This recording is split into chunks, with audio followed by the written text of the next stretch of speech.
Afternoon, everyone. Sige po, gusto ko pong pag-usapan natin ngayon ay priorities. Pakisabi po na malakas, priorities.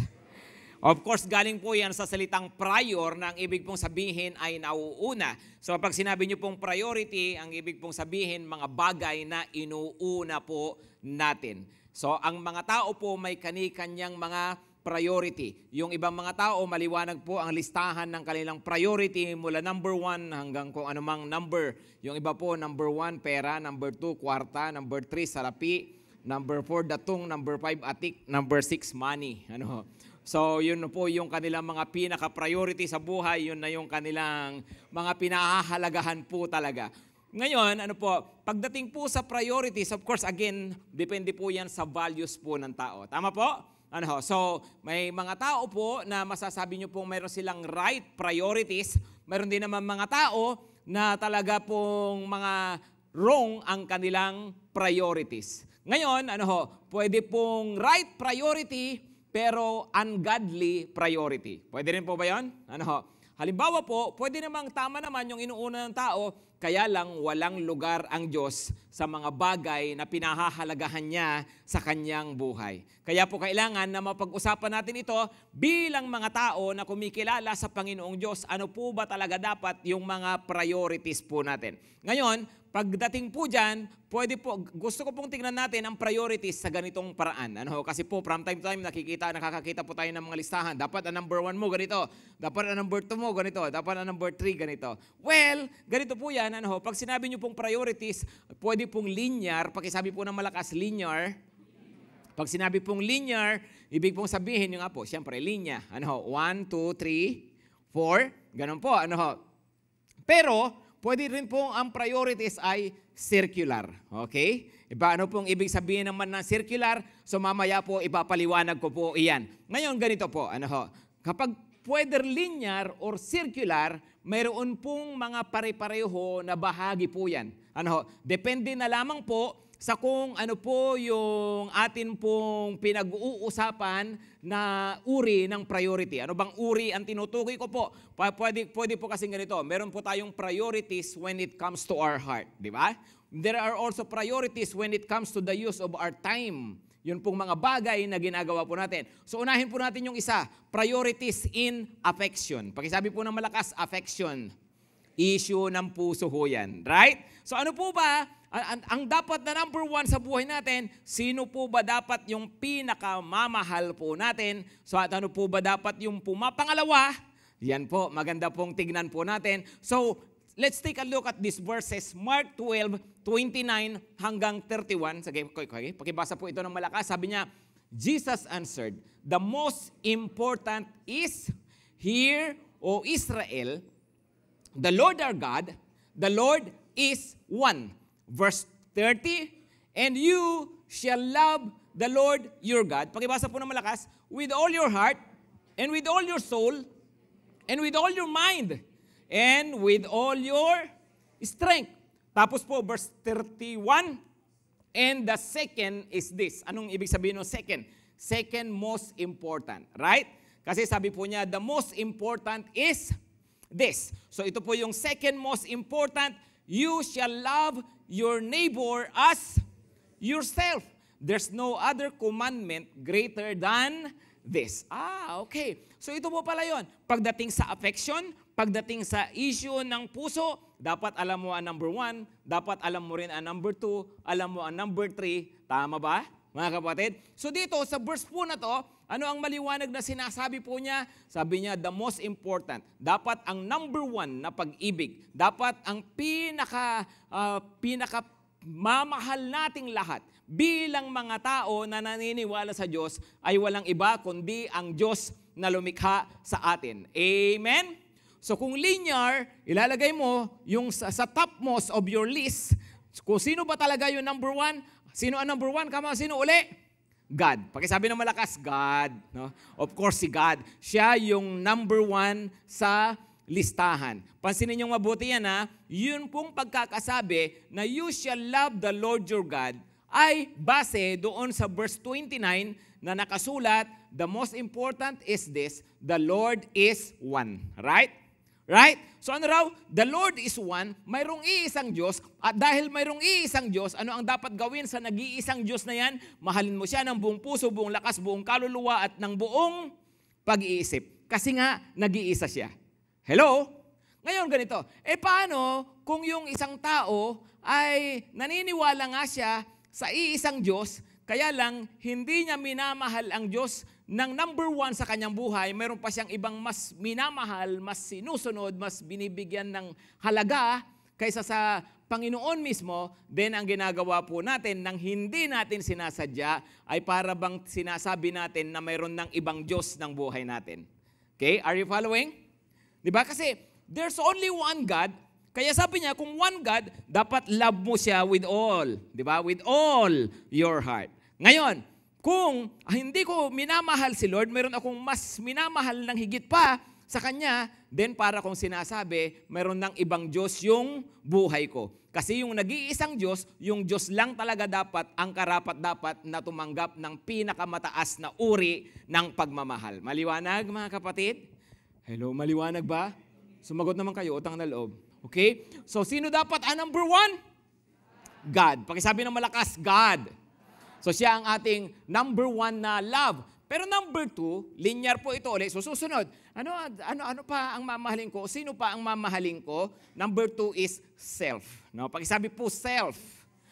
Okay? Pakisabihan niyo sarili, I love you, bebe.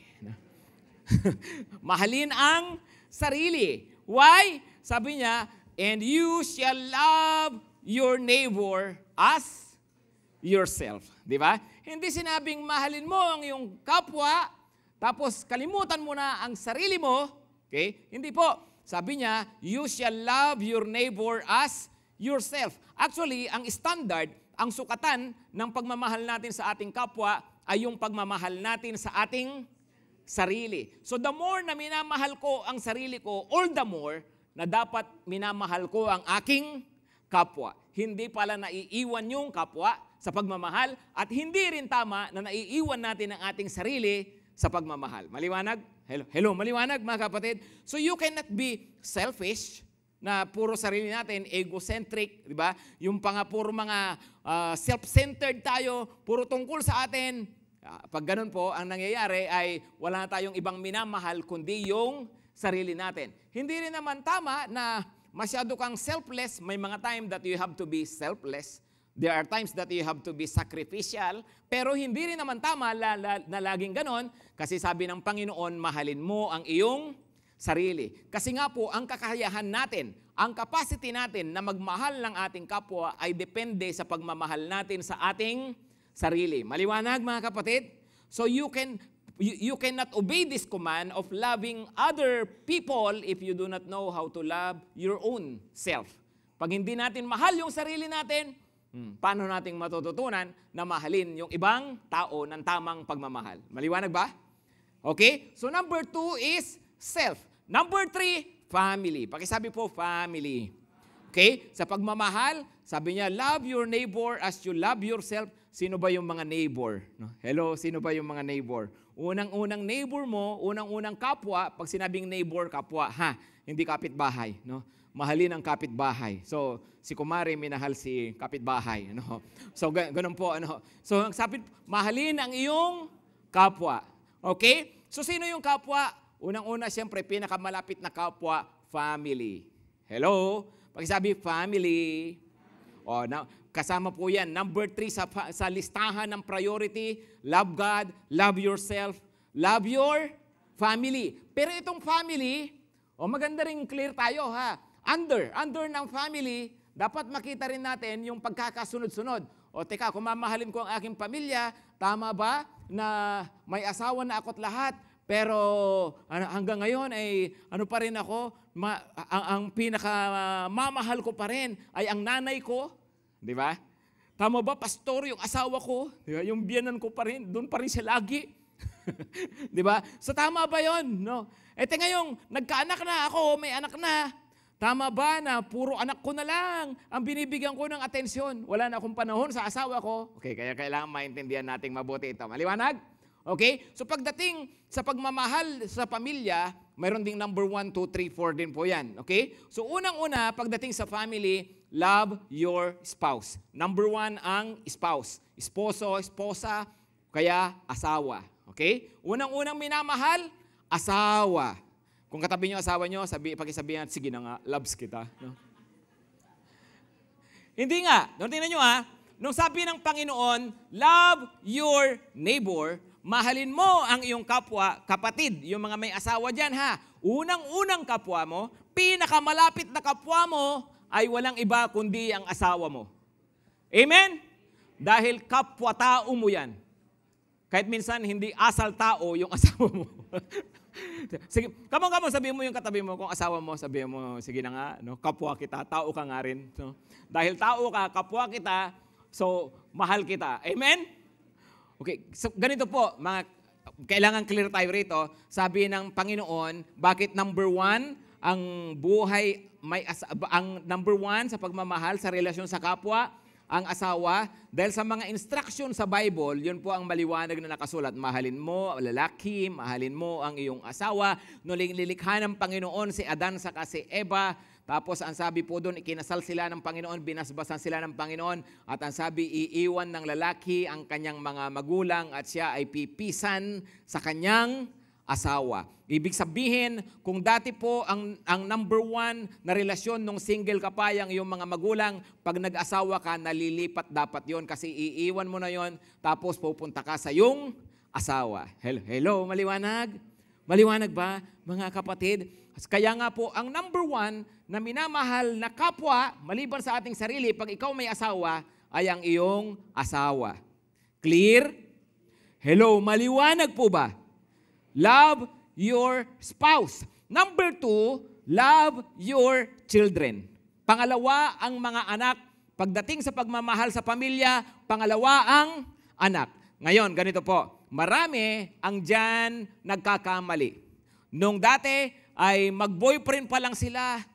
Nung dati, hindi pa sila kinakasal, loves na loves nila ang isa't isa.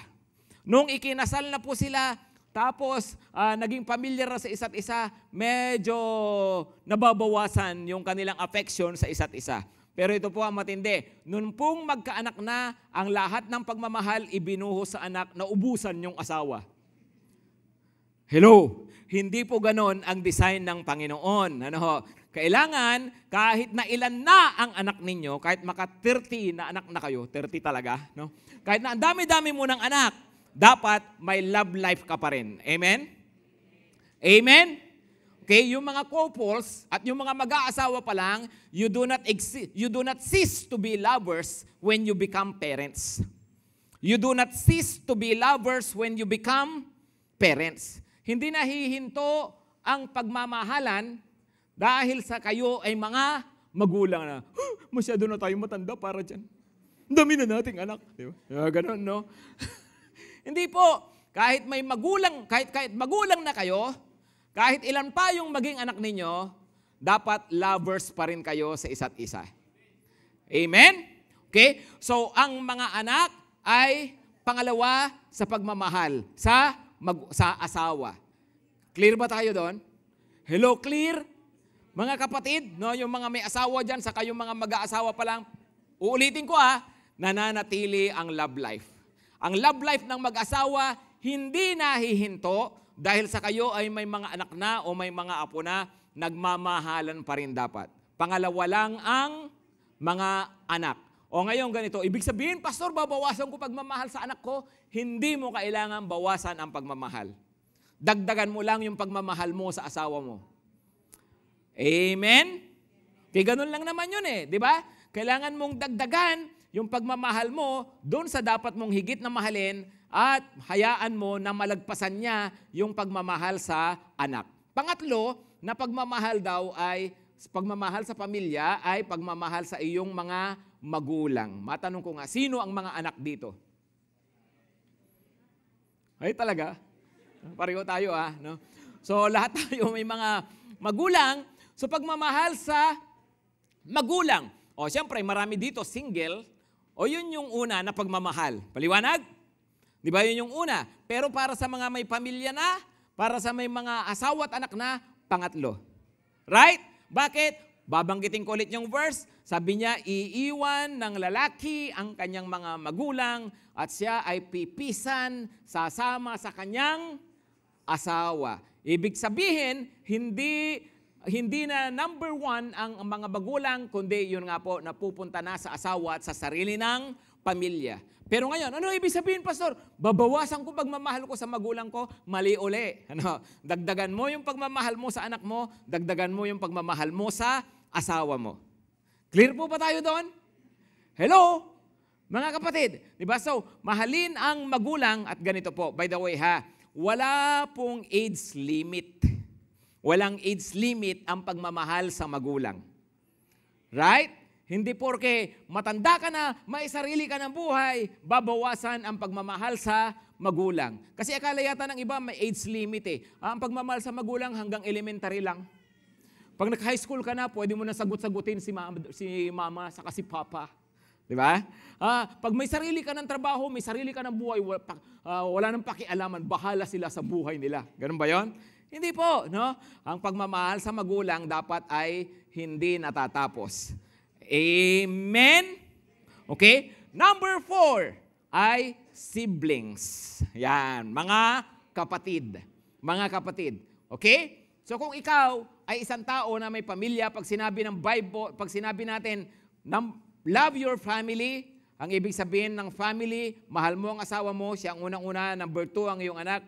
Pero siyempre may family ka rin na pinanggalingan, mahalin mo ang iyong mga magulang at mahalin mo ang iyong mga kapatid. Pag wala ka pang pamilya, siyempre, mahalin mo ang iyong magulang, sila yung number 1, mahalin mo ang iyong mga kapatid. Amen? Amen? No? Of course, pag yung iba, siyempre, paano yung pastor, may jowa na ako. O di mahalin mo ang iyong jowa. No? Kaya lang, yung pagmamahal na yan, tandaan mo, hindi pa talaga kayo pamilya kasi hindi pa kayo mag-asawa. Yung iba kasi, jowa pa lang, ay grabe, binigay na lahat-lahat, no? Talagang minahal na ng todo-todo, mas minahal pa kaysa kay Lord. Hello? Mas minahal na kaysa sa magulang, mas minahal sa... Tapos, pati si Lord, no? Boyfriend pa lang yun, girlfriend pa lang yun, di ba? Yung iba nga matindi eh. Crush pa lang eh, nag-backslide na eh. Nagka-crush pa lang, iniwan na si Lord eh. Crush pa lang yun, O di lalo na kung crush din siya. Di ba? Kaya nga, dapat ay alam natin ang tamang lugar ng mga tao sa buhay natin. Maliwanag? Okay, number 4 sa priorities in affection. Priorities in affection. Number 1, okay, God. Number 2, self. Number 3, family. Number 4, other people.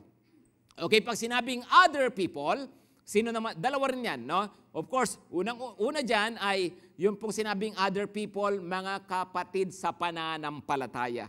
Maliwanag ang sabi ng Bible dyan, sabi ng Panginoon, mahalin nyo ang isa't isa, patawarin nyo ang isa't isa, pagtiisan nyo ang isa't isa. Uy, no? Alam nyo, ang ganda ng verse na yun, no? Sabi niya, forgive one another, love one another, bear with one another. Hello? Ano raw? Love one another. Forgive one another. Bear with one another. Ay teka, bakit may ganun? Patawarin ang isa't isa. Bakit nakasulat yun sa Bible? Kasi alam ni Lord, pag nagsasama tayo, alam niya, potensyal talaga natin na masaktan ang isa't isa. Hello? Hindi nag-iilusyon si Lord at ayaw niya tayong mag-ilusyon na pag tayo nagsama-sama galing sa kanya-kanyang background, kanya-kanyang buhay, nagsama-sama tayo, naging magkakapatid sa Panginoon, tapos i-assume natin na laging maganda at wala tayong magiging problema sa isa't isa. Bakit? Kanya-kanya tayo ng ugali. Di ba? So alam ng Panginoon, potensyal na magkasakitan tayo, potensyal na magkasala tayo sa isa't isa. Alam niyo ba yon? Huwag kang mag-ilusyon, kapatid, na nasa langit ka na pag nasa church ka. Nasa church ka lang, wala ka pa sa langit, ha? Hello? Kaya huwag kang maghanap ng kapatid dito na perfect. Walang perfect na kapatid sa church. Ang perfect na kapatid nasa langit. Kung gusto mo ng perfect, mauna ka na sa langit. Huwag ka na mag-church. Maliwanag ba yun? Okay? So sabi niya, ay love your neighbor as you love yourself. Forgive them. Forgive one another. Tapos ito ba matindi? Bear with one another. Magtiisan kayo sa isa't isa. O nakasulat sa Bible yon. Bakit nakasulat yun? Magtiisan kayo sa isa't isa. Kasi alam ulit ni Lord, pag nagsama-sama tayo, talaga, pag nakatabi mo yung katabi mo, may katiis-tiis talaga dyan. Kaya sabihan mo nga, kaya nga matagal na kitang tinitiis eh. No? Yun ang reality, ha? Love one another. Amen? Sabi pa niya, gumawa kayo ng mabuti sa inyong kapwa. Sabi rin ng Lord, no? Gumawa kayo ng mabuti sa inyong kapwa. Lalo na. Do good to others. Do not be weary in doing good to others. Especially to those who belong to the household of faith. Especially. Pakisabi ng malakas, especially. Lalo na, sabi niya, sa mga kasama sa pananampalataya. So when you love other people, tandaan po natin, minamahal natin po yung mga kapatid natin sa Panginoon. Amen? And of course, neighbors. Of course, pag sinabing neighbors, lahat naman yan, pang general ang neighbor, di ba? Pero what I mean is, yung mga tao sa paligid na natin. Right? Yung iba pang mga tao sa paligid natin, mapamanampalataya o hindi, kumikilala kay Jesus o hindi, mahalin po natin. At alam niyo po yan ang ginagawa natin dito sa church. We help people. Di ba? Gusto natin maging blessing sa mga tao sa paligid natin, magpasaya ng kapwa, magpaginahawa ng buhay ng kapwa, no? Kahit sa maliliit na paraan. Kasi nga po sabi ng Panginoon, love your neighbor. Amen? Uy, parang mahina yung amen doon. No? Pakisabi ng malakas, amen! Diba? Mahalin natin ang ating kapwa, no, kahit mga hindi sila nakakakilala pa sa Panginoon. Okay? So yun po yun. Linear. Pagdating sa affection, linear. Okay? Priority ko, God, self, family, ano po ulit? And other people. O ngayon, pagdating naman sa action. Okay? Priorities in my action. How do I spend my energy? Where do I use my time? Ano ang number 1? Meron ba? Ano ba number 2? Okay? O, ganito po ha. Pagdating po sa action, yung una kasi affection, damdamin yon, dapat number 1 na pagmamahal kay Lord. Pero pagdating sa action, paano ba yon? Linear din ba yan? Dapat ba talaga strictly ganito? Uunahin ko si God. Tapos dapat uunahin ko to. Susunod ganito dapat. No? Kaya kahit pag sinabi kong priority ko yung aking pamilya, di ba? Priority ko ang pamilya ko. Pag sinabi ng anak ko, Daddy, Jollibee tayo, hindi ako papasok ng 1 linggo para mag-Jollibee kami. Ganun ba yon? No? Hindi, dapat maintindihan natin na circular. Pakisabi ng malakas, circular. Okay? Anong ibig sabihin ng circular? Okay, tama-tama mayroong ano po rito. No? Ayan. Okay? Para po sa mga hindi nakakaalam, ang tawag dito ay electric fan. Okay? So itong electric fan na to, no? I want you to take a look at this na ganito para maintindihan natin yung mga priorities ng buhay. Pagdating sa pinaggagamitan natin ng lakas natin, yung mga ginagawa natin, pagdating sa priorities, dapat ganito ang buhay, no? Circular siya. Okay? Ibig sabihin, si God, siya dapat number 1. Okay? Pero dito, in this case, siya ang sentro. Hello? Hello? Siya ang center. Kasi bakit? No? Laging si God, no? Ito lang talaga ang maliwanag sa Bible. Pakinggan niyo mabuti ito. Maliwanag ba sa Bible na dapat pagdating sa mga ginagawa ko, may number 1, number 2, number 3, ganyan-ganyan, no? Hindi. Ang maliwanag sa Bible, dapat si God ang laging number 1. Pagdating sa number 2, sa totoo lang, depende na sa sitwasyon. Hello? Depende na sa sitwasyon. Basta ang dapat clear tayo, si God ang nasa sentro ng buhay natin. Yung ibang mga priorities, pamilya, sarili, trabaho, church, ministry, leisure, kung ano mga libangan, dapat alam natin na mga andyan sila nakapaligid sa buhay natin. At sila po, yung kanilang uunahin ba to o hindi, depende sa circumstances. Hello, maliwanag ba? Depende sa sitwasyon, no? Halimbawa, ganito, no? Tama na ang isang tao pinapangalagaan niya yung kanyang kalusugan kaya siya ay nag-e-exercise halimbawa, no? Tama 'yon. Pero pag sinabi mo nga dapat 1 2 3 4 kasi, no, dapat inuuna ko rin yung aking sarili. Mahal ko kasi ang sarili ko. Pinapangalagaan ko ang aking kalusugan. Paano kung manganganak na ang misis mo, magji-gym ka? Anong unahin mo? Pigilan mo muna. Di ba ganun ba yun? Hindi. Kaya dapat, maintindihan natin na circumstances. Amen? Hello, maliwanag ba? Depende sa sitwasyon. Kaya nga, ang una muna, dapat alam mo kung sino ang sentro ng buhay mo. Pag si God ang sentro ng buhay mo, iikot na maayos yung buhay mo. Pero pag wala si God sa sentro ng buhay mo, kaya nga nakakahilo yung buhay mo. Right? Kaya nga ang pangit ng ikot ng buhay ng ibang tao. Okay? Ngayon, ganito po. Una, pagdating po sa action uli, pakisabi ulit, circular. So, Matthew 6 verse 33. Ang sentro si God. Matthew 6 verse 33. Ano sabi? Seek first the kingdom of God. O ano yan? Di ba action yan? Tama? Seek first the kingdom of God and His righteousness. And all these things will be added to you. Unahin mo muna na pagharian ka ng Diyos. Unahin mo ang kaharian ng Diyos at ang kanyang katuwiran. At ang lahat ng bagay na ito ay idadagdag sa'yo. Ano pong tinutukoy na all these things? Ano yung sinasabi diyan na lahat ng bagay na to idadagdag sa'yo? Well, nakasulat yan sa unang mga verses. Ang tinutukoy ang inyong kakainin, ang inyong daramitin, ang inyong titirhan, yung mga basic needs ng tao. Sabi niya, huwag kang mag-worry. Huwag mong alalahanin yung mga yan. Huwag mong problemahin. Ipagkatiwala mo sa Diyos ang buhay mo. Maniwala ka, unahin mo lang siya, unahin mo ang kanyang kaharian, unahin mo ang kanyang katuwiran, at ang lahat ng mga bagay na pangangailangan mo, idadagdag ni Lord sa'yo. Kasi nga, ibig sabihin, dapat alam natin, number one priority talaga sa buhay natin si Lord. Amen? Kaya siya ang priority ko. Paano ko bang i-handle yung buhay ko? Paano maganda yung ikot ng buhay ko? Gawin mong sentro ng buhay mo si Lord, unahin mo ang Panginoon. Okay? Tapos, ang Panginoon ang tutulong sa iyo para yung ibang aspects ng buhay mo, mas maging maganda yung kanyang takbo. Right? Okay, tingnan nyo po ito Mark 10:29 to 30. Mark 10, verse 29 to 30. Pakibasa na malakas. Jesus said, "Truly I say to you, there's no one who has left house or brothers or sisters or mother or father or children or lands for my sake and for the gospel, who will not receive 100-fold now in this time, houses and brothers and sisters and mothers and children and lands with persecutions, and in the age to come, eternal life." Anong ibig sabihin ng Panginoon dyan? Sabi niya, sinasabi ko sa inyo, walang sino man na para sa akin at para sa aking ebanghelyo ay nagsakripisyo ng iwan ng kanyang pamilya, ng iwan ng kanyang land, ibig sabihin kanyang bukirin, yung hanap buhay nila noong unang panahon, ang hindi tatanggap ng 100 times over. 100-fold Right?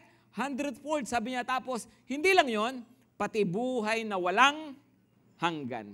No? So, ibig sabihin, pag si Lord daw yung number one sa buhay natin, sa yung sentro ng buhay natin, may mga time, mayroon pong mga sacrifices, pero sabi po ng Panginoon, ay gagantimpalaan po niya tayo, hindi lang dito sa lupa, kundi hanggang sa kabilang buhay. Amen? Amen? Oh, by the way, nakasulat dyan, with persecutions. Idinugtong ni Lord. Kasi kung sasabihin lang ni Lord na, pag kayo naglingkod sa akin, pag kayo sumunod sa akin, ay gagantimpalaan kayo dito sa lupa, gagantimpalaan kayo hanggang sa kabilang buhay. Tapos hindi niya idinugtong yung persecution. Malamang maraming susunod kay Lord. Di ba? Pero idinugtong ni Lord na, hey, may catch din yan. No? Pag sumusunod ka sa akin, mayroon ding mga tao na, mayroon ka rin mga pagsubok, mayroon ding mga tao na magagalit sa'yo. No? Kaya nga mayroong persecution. Amen? Okay? So, ibig sabihin, nung sabihin ito ng Panginoon, ay siya raw po dapat pala yung number one talaga. Siya yung hinahayaan natin at yung kanyang ebanghelyo, yung ating pagsunod, yung ating paglilingkod sa Kanya. Pagdating po sa ating action, yun ang sentro ng buhay natin. Ibig sabihin, kung si Lord ang sentro ng buhay ko, kung siya yung magiging pinakagitna ng lahat ng pinagbubuhusan ko, ng lakas ko, at ng oras ko, teka muna, paanong practical na areas niyan? Paano kung gagawin yan? Alam nyo, isang bagay na pwede natin gawin is that you give daily time to God. Magkaroon tayo ng araw-araw na pagkikipagtagpo sa Diyos. Amen? Kaya nga yung iba sabi nila, no Bible, no breakfast. Hindi muna magbe-breakfast hanggat di nakakapagbasa ng Bible. Yung iba, hanggat di nagpipray. No? Depende po siyempre kung ano po yung babagay po sa inyo. Yung iba, first hour. No? First hour in the morning. Basta pagkagising ko, my first waking hour, yung unang oras ng gising ko para kay Lord yun. So kung nagising ako ng 6 o'clock, yung unang oras na yun, 6 to 7, para kay Lord yun. Hello? Yung iba naman ay, pag ako, yung iba nagising ng 11, no? So basta yun pong first hour, ibig sabihin po, naglalaan tayo ng panahon sa Panginoon. Amen? Amen? Ano pa? Ganito rin, no? Sunday, halimbawa Sunday. Pag Sunday, pag si Lord priority ko, pag si Lord yung sentro ng buhay ko, teka muna, kailangan pa ba talagang pag-isipan kung mag-church ba ako ngayon? Sinong nag-isip muna? Yung nagbato-batupik pa kayo ng asawa mo, no? Mag-church ba tayo ngayon? No? O bato-batupik, ganun pa kayong dalawa, no? Teka, hindi na pinag-iisipan yan. Pag isabi po sa katabi, kailangan pa bang i-memorize yan? No? Ang Sunday, para kay Lord talaga yan. Amen? Kung priority ko si Lord, kung ang buhay ko umiikot sa Panginoon, ay teka muna. No? Dapat, automatic na yan. Amen? Pag sabi nga, matic na yan, bebe. No? Matic na yan, kay Lord na yan. Right? Kumbaga, hindi yung parang ang bilis-bilis isang tabi ang para sa Panginoon. Basta kaya ka madaling mag-church kasi walang conflict sa schedule mo. Pero kapag may conflict, ano ang uunahin mo? Diba? Ano na ang gagawin natin? Diba? Minsan konting conflict lang, madaling i-give up si Lord. Hello, mga kapatid. Diba? Hindi dapat po na ganun, no? Ang dapat nga ay kapag mayroong makakaagaw sa oras para sa Panginoon, yun ang pag-isipan mo ng todo. Pag-isipan mo ng mga 100 times, no? No, pag-isipan mo ng matagal bago mo sabihin, okay, no? Unahin ko muna 'to, no? Saka ka na Lord, ha, no? Okay? So, maliwanag mga kapatid? Maliwanag po ba? Okay? Ngayon ganito, no? So, ano po uli? Pagdating sa action, circular tayo, si God sa center. Ano po yung iba? Ano itong mga andito? Okay, ganito. Isa sa mga yan, ha? Hindi ko po sinasabi po na ito talaga lagi dapat. Kasi depende nga po sa sitwasyon. Pero isa-isahin ko rin po siyempre. Isa sa mga yan, yung personal well-being. Personal well-being. O kaya health. Pakisabi ng malakas, health. Your personal health. Pakisabi ng malakas, health. Kanina, pinag-usapan natin, love yourself. Mahalin mo ang iyong sarili. Ngayon, matanong ko nga po kayo, loves nyo ba ang sarili ninyo? Sino rito mahal niya yung kanyang sarili? Mahal nyo ang sarili nyo? Parang ay sumagot ng iba. Mahal nyo ba ang sarili nyo? Okay. Bakit kung makakain ka, only rice lagi? Mga 5 plato. No? Hello? Alam nyo ba, sabi ng mga doktor, yung isang cup of rice pala, yung isang cup of white rice, equivalent ay 7 spoonfuls of sugar. No? 7 to 8. No? Yung isang cup of rice, isang cup of rice, ang equivalent daw pala noon ay 7 hanggang 8 sugar. No? Pero siyempre, pag may kinain ka ng iba, fiber, protein, nababawasan yon. Pero just the same, mataas pa rin yung kanyang sugar. No? Hello? Sino kaya magbabawas ng kanin pagkatapos nito? O mas lalong ginanahan, yung pagkabigkas pala ng kanin, ay naglalaway na siya. No? At gusto ng matapos, tumigil ka na dyan, pastor. Namimiss ko na ang inasal. Di ba? Hello? Hindi nga, mahal natin sarili natin. No? Bakit kung makakain ka ng sinigang, yung taba pa talaga, sinawsaw mo pa sa sili, ha? No? Sili na may patis, di ba? Sarap dun no? Hindi nga, mahal daw natin sarili natin, pero yung katawan na nga lang natin, hindi pa natin mapangalagaan. Nga kapatid, alam nyo, dapat may mabago sa lifestyle natin. Amen? Okay? Oo nga, no? Yung pagkain. O yung mga tropang gising dyan. Diba yung tipong pambira na nakakapag-post pa 3:00 ng madaling araw, may post pa siya. Ibig sabihin, gising na gising ka? Di ba? Yung mga ano po dyan, yung mga, nag-i-exercise naman ako, pastor. Ano yung exercise mo? No? Sa Shopee, no? Ganon. Teka muna, no? Dapat mayroon tayong exercise. Amen? O sa mga bagong generation, sa mga kabataan, tuturuan ko kayo ng exercise. Pwede ko yung turuan ng exercise? Ganito dapat ang exercise, ha? Tamang tindig. Ayan. Tapos gagano mo yung kamay mo. Tapos 1, 2, 3, 4, 5, 6. Ganun lang, no? Bakit? Kasi mga keyboard warrior kayo, ha? Kaya palakasin nyo yung inyong mga daliri, no? Mga matatapang na mga pang-keyboard lang. Di ba? Di ba? Pabira yung iba, ang exercise puro daliri. Hello? Hindi, dapat po, nag-i-exercise tayo. Amen? Meron kang physical activities. Amen? Diba? Yung iba, ang tatamad pambira, umakyat lang ng hagdan. Pagod na. Di ba? Hello? Health. Pakisabi ng malakas, health. Kasama yung physical health. Siyempre, physical health. No? Dapat pinaprioritize yan. Sino kaya rito babalik sa gym? Baro ba? No? O kaya sino rito yung talagang, alam nyo, naiintindihan ko, pag bata ka pa, medyo marami ka pang physical activities. Pero pag tayo po nagkakatrabaho na tumatagal, nawawala na yung mga physical activities. No? Kaya dapat, kahit na nagkakatrabaho ka, nagkakapamilya ka, huwag tanggalin yung mga physical activities. Amen? Subukan nyo, kayong mag-asawa, magbatuhan kayo ng plato. Sabay ila. Ginawa nga, no?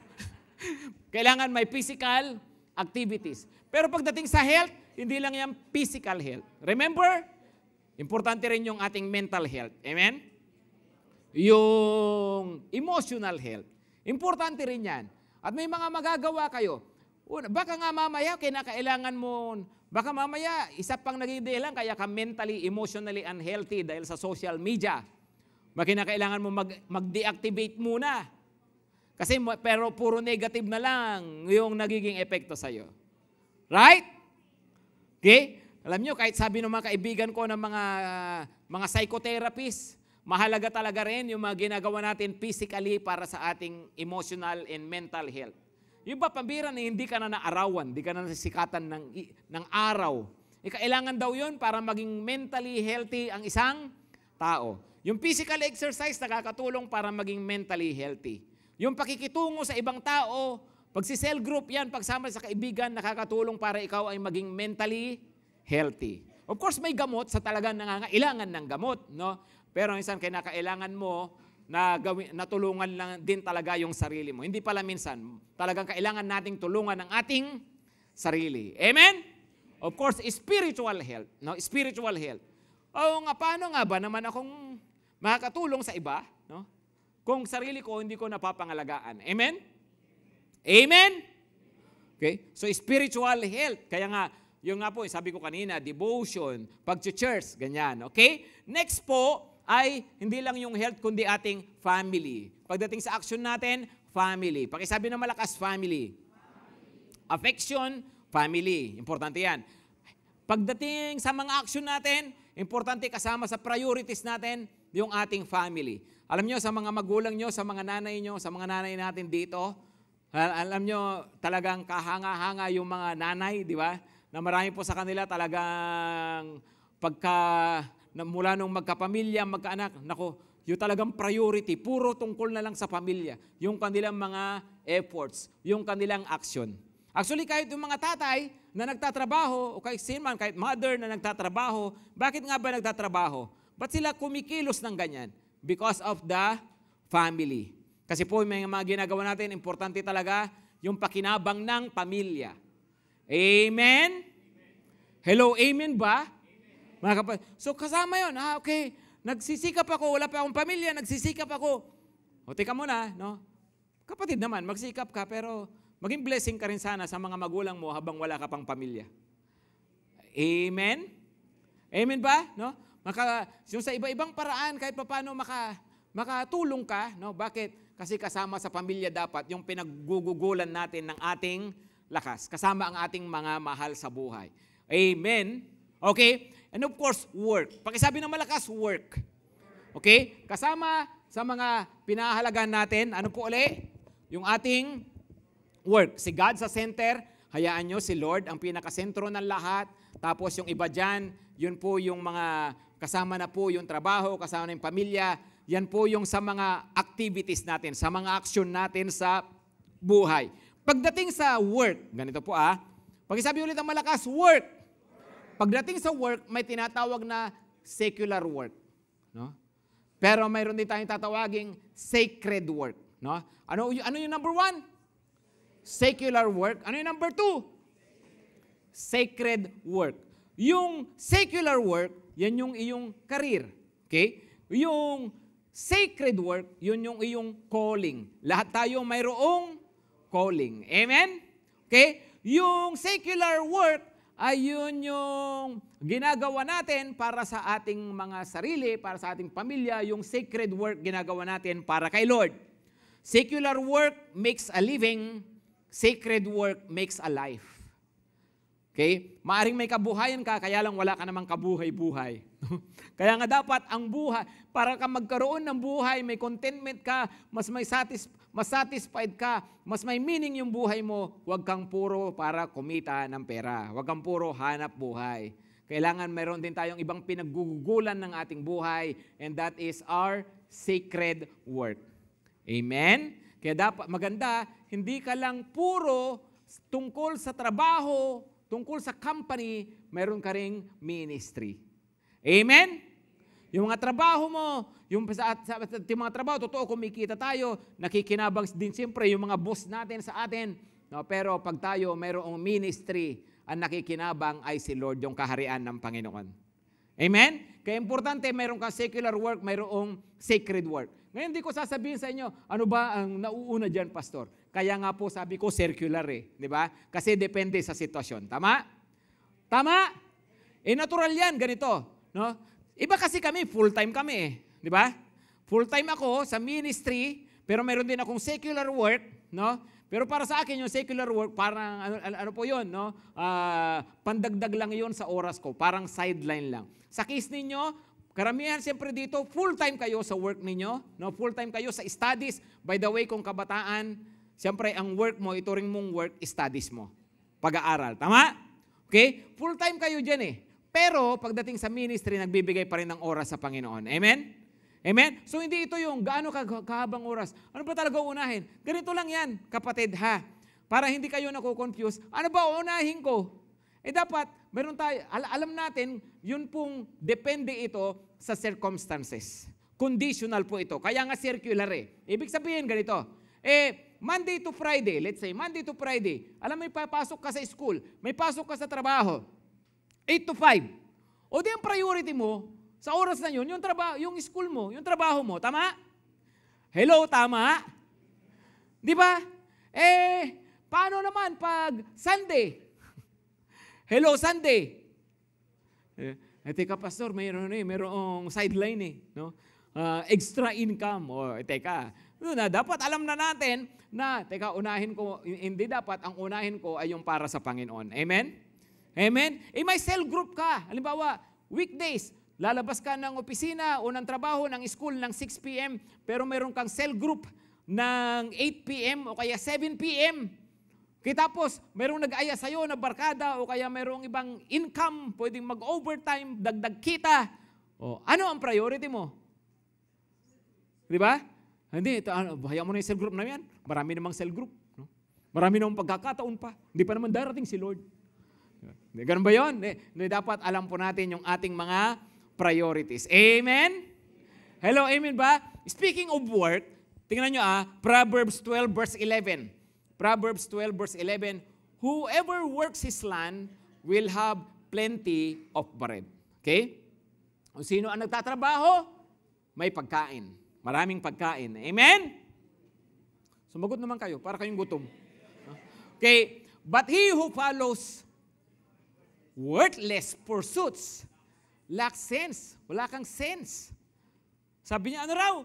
He who follows worthless pursuits. Ano raw? Mga walang kakwenta-kwentang bagay ang inaatupag mo. Ang pinagkakaabalahan mo, ano yung mga walang kakwenta-kwentang bagay? Naku, lalo na sa panahon natin ngayon, mga kapatid, no? Ang daming mga walang kakwenta-kwenta, pinagbubuhusan natin ng oras.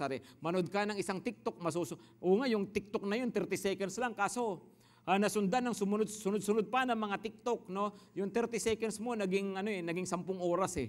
Di ba? Pag hindi ka titigil. Tama? Tama? May igsi, pero walang katapusan dahil sunod-sunod. Right? Ang daming worthless pursuits. Facebook, no? YouTube. Naku, ang dami. Sa totoo lang, may napakinabangan ka. Di ba? Yung iba, pwedeng makatulong ng konti. No? Kaya lang, sa totoo lang, na-entertain ka lang, wala namang buting idinulot sa buhay mo. Hello? Hello? Hindi ka. Meron ba ritong yumaman kati-TikTok? Di ba? Yung iba, siyempre, pero konti lang kasi yun eh. Di ba? Di ba? Mapapansin po ninyo, ang dami nating worthless pursuits. Alam nyo, pag-isipan nyo yan, ha? Ano ba yung worthless pursuits ko? New Year na eh. Mukhang dapat mag-ayos-ayos ako ng priorities ko sa buhay. Amen? Ako, may ginawa akong pagbabago sa buhay ko, ha? Nitong nakaraan, no? Napansin ko kasi, dito sa cellphone, no? Di ba yung mga app, tabi-tabi yung mga apps eh. So, napapansin ko, yung daliri ko, hindi ko sinasadya talaga. Nito lang na-realize ko, na yung daliri ko automatic na lumilipat sa Facebook app. Hindi, napapansin nyo yun? Halimbawa, may ginagawa ko. Let's say, kaya ko dinampot ang phone ko, kaya ko binuksan dahil sa business namin. No? So, tinitingnan ko yung Meta, no? yung Facebook Meta. No? Dahil gumagawa ako ng ads para sa business namin, kasama rin ako sa sumasagot sa mga inquiries. So, halimbawa, binuksan ko yung Meta. Nagsagot ako. Mamaya hindi ko na malayan yung daliri ko nalipat doon sa Facebook na personal account ko. At mamaya, nagbabrowse na ako at tuloy-tuloy na ako hanggang sa napahaba na ako doon sa Facebook. Hello? Nangyayari ba yun sa inyo? O kaya hindi ko talaga sadya yung Facebook. Tinignan ko, nagbukas ako ng message, personal messages. Okay, sinagot ko yung ibang personal messages. Mamaya, automatic, nalilipat na naman doon sa Facebook app. Di ba? Mamaya, halimbawa, tumingin lang ako sa dictionary. Ano ba ang ibig sabihin ng salitang dictionary? No? Halimbawa, tinignan ko. No? Tapos, mamaya, biglang nalilipat, hindi ko sinasadya. Naging para akong robot, naging automatic na, na lumilipat yung daliri ko doon sa kabila. Nangyayari ba yun sa inyo? Gumamit ako ng calculator, 1 plus 1. No? Tapos nakita ko 2. Nung makita ko yung sagot, automatic lumilipat yung daliri ko sa Facebook. Nangyayari ba yun sa inyo? Kaya nitong nakaraan, nagbagong buhay ako. Sabi ko, gusto ko na ma-born again. No? Ang ginawa ko, yung Facebook app ko doon sa cellphone, ay itinago ko, nilagay ko sa tools. Yung di ba, mayroon pang isa doon na ilalagay mo yung iba pa, para hindi siya hindi ko siya pinura kasi kailangan ko rin from time to time, di ba, para makita ko anong pinaggagawa ninyo sa buhay nyo. Diba? So, ang ginawa ko, nilipat ko siya, inilagay ko siya doon sa tools. So, ang mangyayari, pag gusto ko mag-Facebook, sasadyain ko na talaga. Pipindutin ko yung tools, o tapos lalabas yung icon ng Facebook, saka ko pa lang siya pipindutin, saka ko pa lang siya mabubuksan. O ngayon, napansin ko, ano yung sadya ko sa cellphone ko, malibang sadyain ko yung Facebook, hindi na ako nakakapag-Facebook. Hello, mga kapatid. Minsan, mukhang may kinakailangan gawin tayo para nang sa ganon, mabawasan yung mga worthless pursuits natin sa buhay. Amen? Okay? Tingnan nyo itong 2 Thessalonians 3, verse 10 to 12. 2 Thessalonians 3, verse 10 to 12. Pakibasa ng malakas. Nang kami ay kasama pa ninyo, ito ang itinuro namin sa inyo. Ito, ang ganda ng turong ito. Napakasarap pakinggan. Ang ayaw magtrabaho ay hindi dapat kumain. Amen? Hindi makasagot yung iba. Nagutom bigla. Patay, mamamatay ako nito. Sabi, di ba? Ang ayaw magtrabaho ay hindi dapat kumain. Binanggit namin ito dahil nabalitaan naming maiba sa inyo na ayaw magtrabaho at walang inatupag kundi ang makialam sa buhay ng may buhay. O, di ba? Mga marites talaga. Nung unang panahon pa, yan na ang problema. Makialam sa buhay ng may buhay. Okay? O, tingnan nyo mabuti pa nung unang panahon, lalabas ka pa ng bahay mo para ka makialam sa may buhay na may buhay. No? Tama? Ngayon, di mo kailangan, dumampot ka lang ng cellphone mo, ayan na, ang dami mo nang nasagap na chismis. Di ba? Dahil sa mga, kung ano-anong mga nakasulat, sa mga taong niwala kang kinalaman sa buhay nila, ang dami mo na. Di ba nga po, sa totoo lang po, ang social media, ginawa tayong mga busybodies. Actually, yun po ang English ng makialam sa buhay ng may buhay. Busybody. No? Ang social media, ginawa tayong busybodies. Nakakatulong ba ang social media? Yes. Pwede ba? Bawal ba? Hindi. Ano ho? Pwede siyang gamitin. Pero, teka muna, kung puro ka na lang andyan, busybody ka na, kapatid. Right? Okay? Tapos ano pa? Verse 12. Tingnan niyo verse 12. Sa pangalan ng Panginoong Hesus, maigpit namin iniutos sa mga taong ito na sila'y maghanap buhay ng maayos at huwag umasa sa iba. No? Ano raw? Maging productive ka. Magtrabaho ka. Magsikap ka. Kung estudyante ka, mag-aral ka. Amen? Kung ayaw mo na mag-aral, hanap ka ng pagkakakitaan. Amen? Okay? Tingnan nyo, ang tindi sabi niya, in Jesus' name, magtrabaho ka. Pakitingnan nga yung katabi. Pakitingnan yung katabi. Talaga, hindi nga. Imagine, ibig sabihin, seryoso yan. Right? Hello?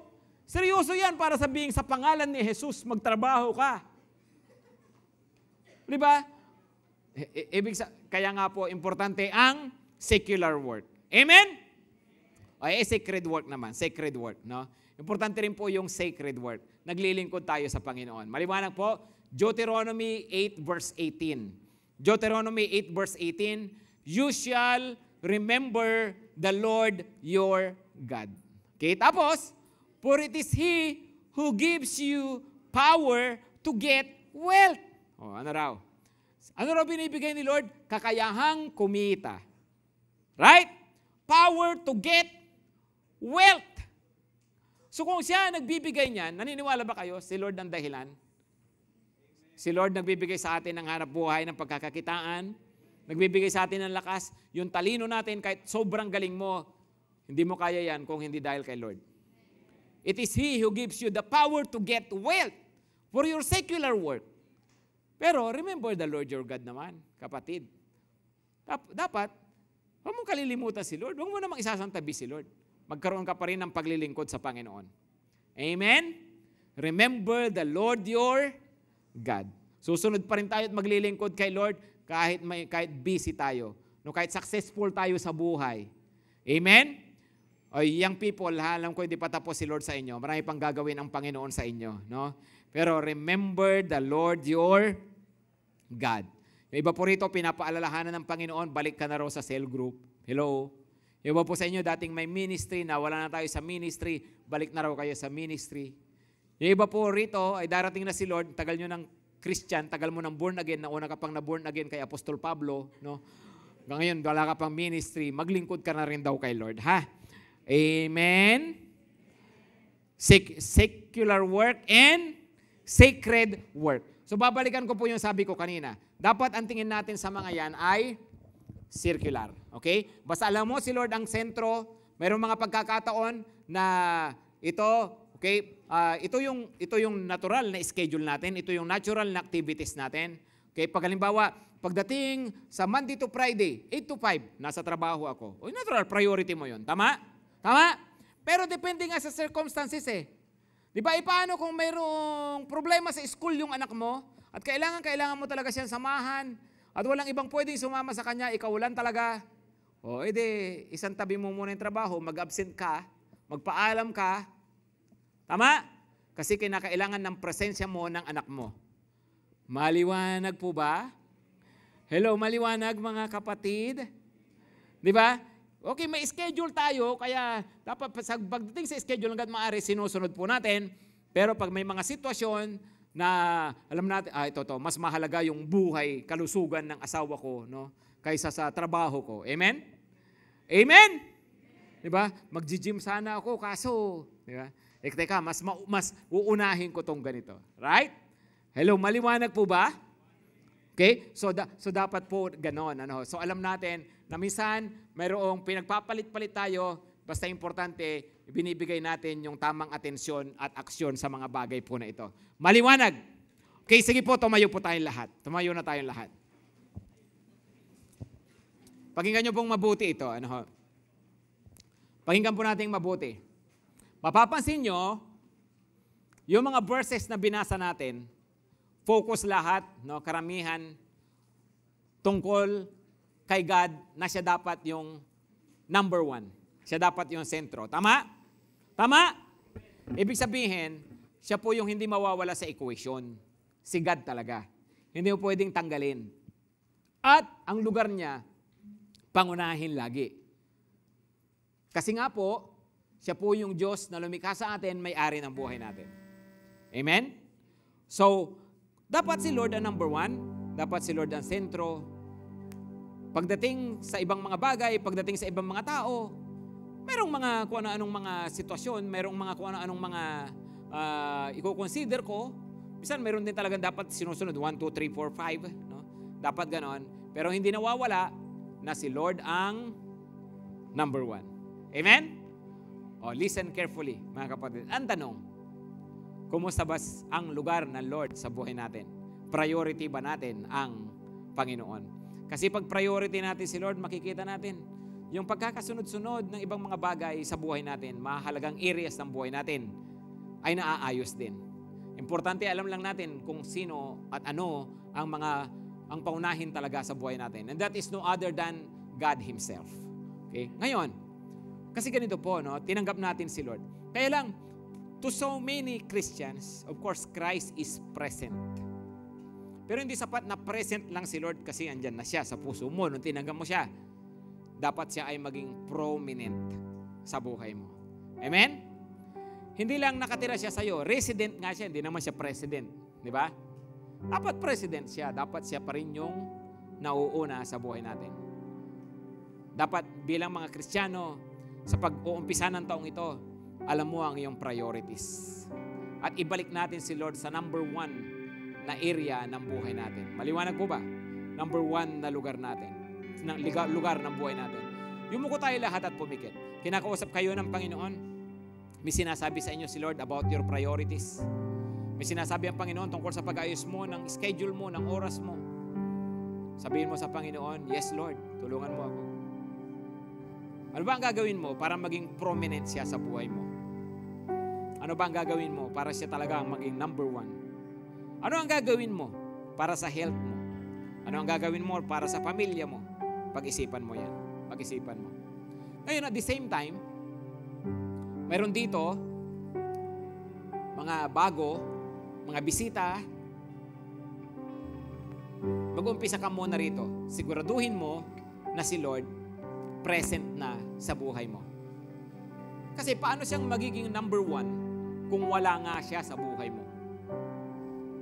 Pinag-uusapan natin, siya dapat nangunguna, nauuna sa buhay natin. Pero paano yun kung niwala pa nga siya sa loob ng puso mo? Kaya sabi ni Lord, narito nakatayo ako sa labas ng pintuan at kumakatok. Kung bubuksan niyo ang pinto, papasok ako. Kinakatok ka ng Panginoon ngayon. He wants to be present in your heart. Gusto niya na tumira sa'yo. Kung tatanggapin mo siya ngayon, titira na siya sa puso mo. At susunod na yung pagiging pangunahin niya sa buhay mo. Siguraduhin mo lang muna ngayon na siya ay nasa buhay mo. Kaya kung bago kayo rito, o bisita po kayo, at gusto mong siguraduhin na si Lord tinanggap mo na sa puso mo, sundan niyo po itong maiksing prayer na ito.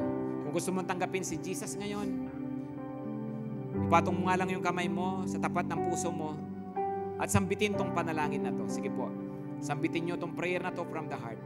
Panginoong Jesus, sumasampalataya ako sa iyo na ikaw ay Diyos.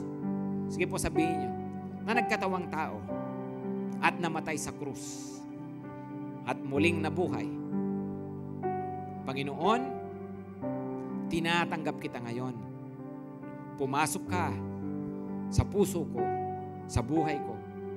Pagharian mo ako. Tinatalikuran ko ang mga kasalanan ko. Magmula ngayon, ikaw ang hari at masusunod sa buhay ko. Sapagkat tinatanggap kita bilang Panginoon ko at tagapagligtas ko. Thank you, Lord. Thank you, Lord. Kung ginawa mo yun ng buong puso mo, the Lord is now in you, in your heart, living inside of you. At sama-sama po tayo ngayon. Naihandog ang ating mga sarili at sabihin sa Panginoon, Lord, gawin mo ang buhay ko. Na hindi lang basta andyan ka, kundi banal na tahanan mo, Panginoon. Pagharian mo pa ako, maging luklukan ang puso ko, maging trono mo ang puso ko, ang buhay ko,